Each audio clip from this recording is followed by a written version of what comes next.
Hello. Thanks for tuning in to another episode of Bantu Book Review. It may be early or late depending on where and when you're listening to this episode. So, good morning, good afternoon, and good night. This week, we are going to get started with the so what first and foremost. I need to tell myself something that may be helpful to somebody else. Deal with your issues before your issues deal with you. And like I said, I'm mostly talking to me right now, but I needed to hear that, and you might need it too. This week in Hate It or Love It, we have In Tune by JN Welsh. This book was really, really good and made me want to act right. It really made me want to get my own shit together, which is the reason that I read myself at the very beginning. But I am really committed to working on the things that I need to fix, honestly. And this book actually was great as far as raising the stakes of that personal challenge. So I absolutely loved it. It was an excellent book, very well written. If you love romance, you'll really enjoy this book. Let me give you the overview. A tour manager determined to revitalize her career, the client she can't stop thinking about. Workplace romance hits the road in this enemies to lovers romance from JN Welsh. Luke Anderson needs a manager. Fast. His last one quit, leaving his tour and his future in jeopardy. Now, instead of focusing on his career, he's forced to concentrate on damage control.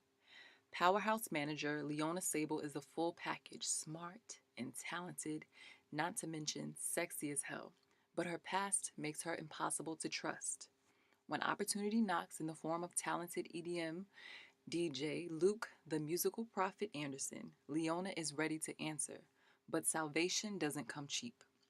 Luke won't sign until Leota agrees to his outrageous terms, including a no sex while on tour clause. Dictating what she does in her personal life crosses a line, but Leona's never been one to back down from a challenge. One thing is for sure, if she has to suffer, so will he. Let the tour begin. So this book is juicy, juicy, juicy. A lot of inappropriate behavior, okay? From that description, you can imagine where the story may or may not be going. So I highly recommend and encourage reading this book.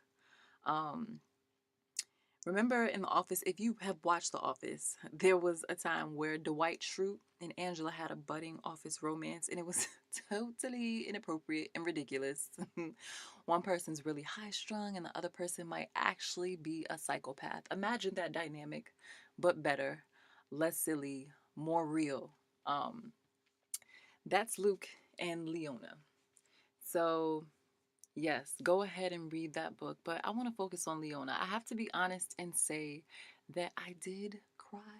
I shed a tear while reading this book, and I was triggered mostly because I was reading the book at a time where I was super sensitive and my little tender heart was hurt. But my tears were equal parts frustration and relief because, like I mentioned, the book encouraged me to do better. Um, I feel like after reading this, just getting better habits has become front of mind for me as far as my like working on my approach to emotional wellness, mindfulness, and just meditative practices in general. Um, Leona has some really good habits, and she does some meditation herself after getting through a number of issues that you should read about. But for me, I've just been encouraged to take a page out of her book and open my heart so that I'm not such a cold, angry bitch. I don't mind being a bitch. You know what I'm saying? I just like to be less of a cold and angry one. So I'm working on that, y'all. Send me your tips and tricks. Some more that I want to say about the book, though. There are several villains, which always makes for a great story. You need an antagonist. You need somebody to rub you the wrong way, to get on your nerves. You know what I mean? You got to look over your shoulder, have some suspense. So we have all of that in this book, okay? We got the people that we hate, the love, all that.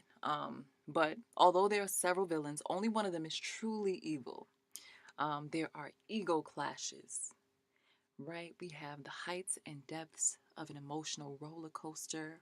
Sisterhood. Y'all know I love Sisterhood. You know I love a good girlfriend. We have that in Izzy. Nothing compares to the power of good girlfriends and what they mean to you. Um, so I loved seeing that in this book. We also have family, girl bosses, hashtag black girl magic, and women killing it in the workplace. Okay.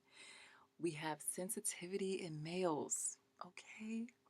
Men who are supportive of their female counterparts, and emotional intelligence and maturity makes a fine man finer. So we have all these things, all these ingredients for a really, really great story. And finally, we have a work environment that's actually not toxic, but quite the opposite. It's got its challenges, as every workplace does, but it's actually a really great work environment that seems fun, is dynamic, all the things that you want in work as far as a challenge, but also excitement. So, yeah, that's what happens when you have a girl boss. I enjoyed the story though. Um, like I said, I was personally challenged, and my takeaway from the book is just that no matter what, you have to deal with the hurt and the pain that you may have festering inside of you. So there are so many more takeaways from this book, but I was fixated on that particular lesson because I've just noticed that I've got a boatload of good intentions, but lately I've been realizing more and more that I need the good habits to match.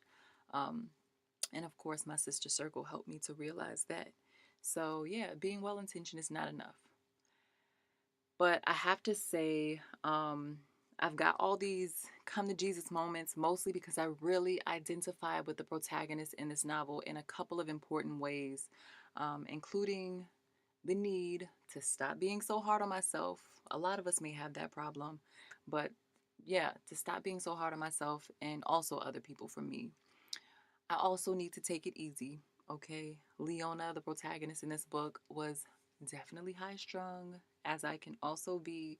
Um, and both Leona and I could definitely afford to celebrate the small wins more because they are victories. And I realized today that this is the 16th episode of the show, so I'm really proud of that. And that is me celebrating a small win. But I'm a bag lady at the moment that could afford to pack a little lighter, but in spite of all that, I'm doing all right. Okay, Leona and I are just fine. So go ahead and get this book in tune, JN Welsh. My emotionally intelligent word of the day, moving on, is exhausted, y'all. Your girl is drained, spent, tired, okay, from doing so much emotional labor this week. Aside from reading the book, um, yeah, it's just, I felt encouraged, but also challenged. Okay, that might also be an emotionally intelligent word of the day for me. But yeah, I've just gotten to the point where I've realized that it's very important for me to emphasize action over everything. And I love the quote that action expresses priorities, and it's true, true, true. So yeah, I know that my state of mind definitely affected the lessons that I've internalized and taken away from the story. But there's a lot more to the story than I've mentioned. So again, check it out. Shout outs this week. Moving on. The first one goes out to Miss JN Welsh for writing and sharing this awesome story. She's the author of In Tune, and I know that it takes a lot of courage to share your passion. So just want to thank her and shout her out for being so generous in sharing this gift with us. My second shout out this week goes to Blindspotting, which is a movie that I saw recently with Daveed Diggs. It was excellent. Okay, it was about an interracial bromance, among other things. But it was also about the last 3 days of probation for a black guy. And over the course of the movie, a lot happens, but there's this one scene that has a really powerful response to police brutality. And the response was done in a really innovative way that I'd never seen before. So check that movie out. You know, there's also Like I said, there's bromance, but it's about loving your problematic besties and them loving you right on back. So go ahead and see Blindspotting. It was good. Good, good, good. My third shout out goes to categorizedtweets.com. Diana has used her black girl magic and engineer genius to improve her website, categorizedtweets.com. Once again, this website has been a great resource. It was already amazing, but like I said, she's added some features. She's been really responsive throughout the process of developing future iterations of her site, but the new feature includes midterm candidates. So you can now see those tweets in the categories that she has provided. You can see what your candidates are tweeting about in order to make an informed decision for the midterm elections that are coming up. I'm definitely using the website to research my local candidates in preparation for the midterm happening here in Chicago. So check out categorizedtweets.com. Finally, I want to shout out Sisterhood and Good Girlfriends. Like I said, in this book, we had a lot of that. Specifically, there's a character called Izzy, Isabel, Izzy. Let's just say Izzy. Um, she was an awesome girlfriend in this story. So I want to shout out my good girlfriends, Margie specifically, for encouraging me to be more proactive than reactive. Um, so yeah, man, those are my shout outs for this week. This episode is short and sweet, but I am glad that you listened. I appreciate your being here, and I look forward to the next one.